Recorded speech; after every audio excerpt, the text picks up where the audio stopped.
ថែទាំអស់ពីចិត្តណាទប់ទឹកហ្នឹងចាខ្ញុំស្រឡាញ់ការងារហ្នឹងអញ្ចឹងខ្ញុំថែទាំខ្ញុំតាំងចិត្តថាខ្ញុំធ្វើឲ្យស្អាត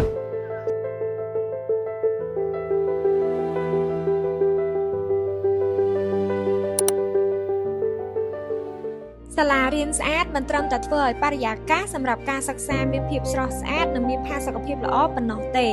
ប៉ុន្តែថែមទាំងជួយលើកទឹកចិត្តឲ្យសិស្សមានចិត្តស្រឡាញ់ការសិក្សា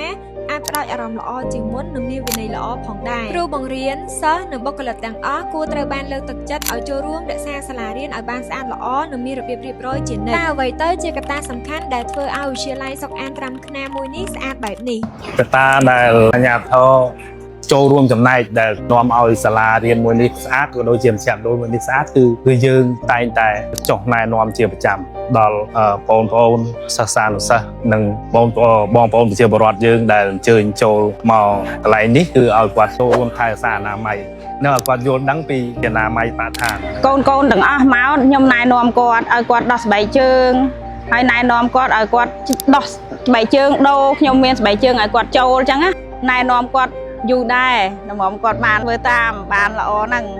ដូច្នេះដើម្បីទទួលបានសាលាស្អាតគឺចាប់ផ្ដើមពីយើងទាំងអស់គ្នាចាប់ផ្ដើមពីខ្លួនយើងម្នាក់